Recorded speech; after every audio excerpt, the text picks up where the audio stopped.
Hello बच्चों, आइए प्रश्न को पढ़ते हैं। समाकलन है हमारे पास साइन एक्स की घात 2/3 गुणा में है कोस एक्स की घात 3 dx। सबसे पहले हमें इस प्रश्न की मुख्य अवधारणा को समझना होगा। हम यहाँ क्या करेंगे, यह जो cos x की घात 3 है हम इसे दो भागों में विभक्त कर देंगे। इसका पहला भाग होगा हमारा cos x और दूसरा भाग होगा हमारा यहाँ पर cos x की घात 2। हम इसके ये जो दूसरे वाले भाग है फिर इसको क्या लिखेंगे, हम इसे लिख देंगे 1 माइनस साइन x की घात 2, जिससे हमारा यह प्रश्न आसानी से हल हो सकता है। अब हम यहाँ पर दो मुख्य सूत्र इस्तेमाल करेंगे। पहला सूत्र हमारा यहाँ पर यह होगा, हम जानते हैं कि साइन x की घात 2 जमा कोस x की घात 2 कितना होती है, यह होती है हमारी 1, तथा हम जानते हैं कि d/dx यदि हमसे पूछा जाए साइन x का कितना होता है तो यह होता है हमारा कोस x के बराबर, तथा यदि हमसे यह पूछा जाए कि x की घात n का समाकलन क्या होता है तो इसके समाकलन का सूत्र होता है x की घात n में 1 जोड़ दो, जो कुल घात आएगी उसे नीचे लिख दो और जमा c। तो अब हम यहाँ पर तीन मुख्य सूत्रों का भी यहाँ पर इस्तेमाल करेंगे और अपनी प्रश्न को हल करेंगे। तो चलिए प्रश्न को हल करने की ओर। पहले हम अपने प्रश्न को लिख लेते हैं। हमारा प्रश्न क्या है, हमारा प्रश्न है i बराबर, फिर है समाकलन, फिर है यहाँ पर साइन x की घात 2/3, फिर क्या है गुणा में है कोस x की घात 3 और dx। जैसे कि मैंने अपनी मुख्य अवधारणा में बताया था, कोस x की घात 3 को हम क्या लिख देंगे, इसे हम लिख देंगे दो भागों में विभक्त, पहले और यह दूसरे। तो चलिए विभक्त कर, इसे तो हम ऐसे ही लिखे रहने देते हैं साइन x की घात 2/3। अब cos x की घात 3 को कर दीजिए, तो पहला भाग क्या था इसका cos x और दूसरा भाग क्या था इसका, दूसरा भाग था cos x की घात 2। फिर चल रहा है समाकलन और फिर हमारे पास dx।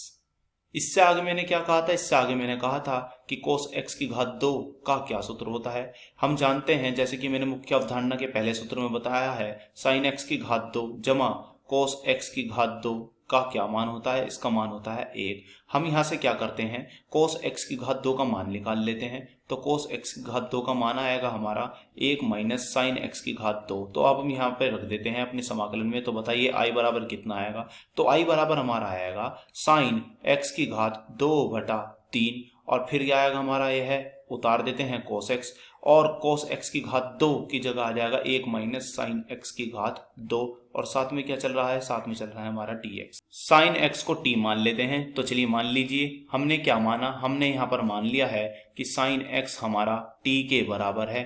अब हम यहाँ क्या करेंगे, x का t के सापेक्ष अवकलन कर देते हैं। तो चलिए कर दीजिए। तो यह क्या आएगा, यह आएगा d/dt किसका, साइन x का बराबर d/dt किसका, t का। अब अपने मुख्य अवधारणा के सूत्र में बताया था, यह था हमारी मुख्य अवधारणा में सूत्र कि d/dx यदि sin x का कितना होता है, यह होता है हमारा cos x। अब हमें यहाँ पे इसका सूत्र रख देते हैं। तो d/dt sin x का कितना होगा, यह होगा हमारा cos x और साथ में क्या आएगा, साथ में आएगा हमारा dx/dt।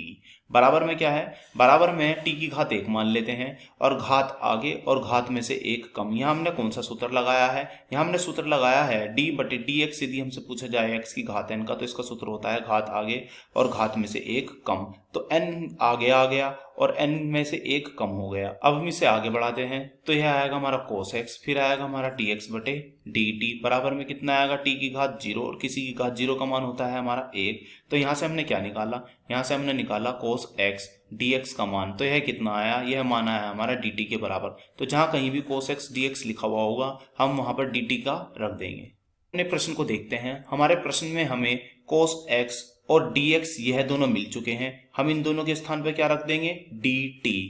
और sin x को हमने क्या माना है, sin x को माना है हमने t। तो अपने समाकलन को ठीक प्रकार से लिख लेते हैं।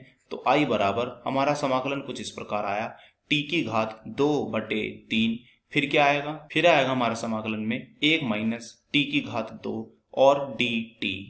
अब हम t की घात 2/3 की यहाँ अंदर गुणा कर देते हैं। तो बताइए, तो पहला क्या आएगा, t की घात 2/3, फिर आएगा t की घात 2/3 और गुणा में क्या है, t की घात 2 और बाहर क्या चल रहा है, बाहर है यह हमारा dt।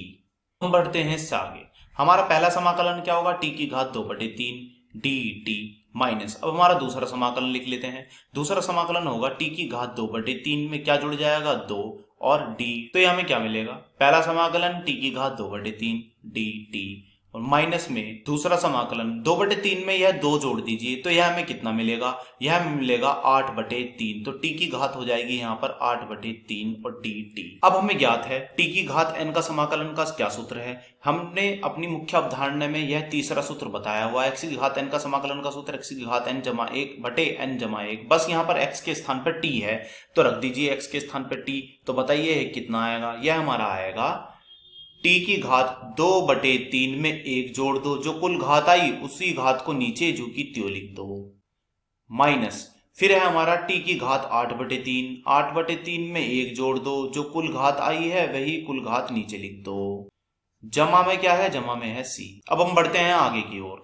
अब बताइए यह कितना आएगा, यह हमारा आएगा 2/3 में 1 जोड़ो, तो 2/3 में 1 जोड़ेंगे तो 3 आएगा यहाँ पर हमारा लघुत्तम, तो 2 जमा 3।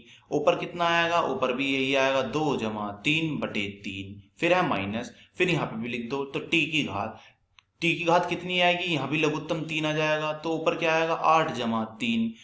बटे में भी यही जो का त्यों लिखा जाएगा 8 जमा 3/3 और जमा c, यही चल रहा है। अब क्या आएगा, अब यह आएगा हमारा t की घात 5/3 और यह 3 ऊपर चला गया और 5 नीचे रह गया 3/5। फिर ऐसे ही यहाँ पर t की घात कितनी हो गई 11/3 और यह 3 ऊपर और 11 नीचे, जमा में क्या है c।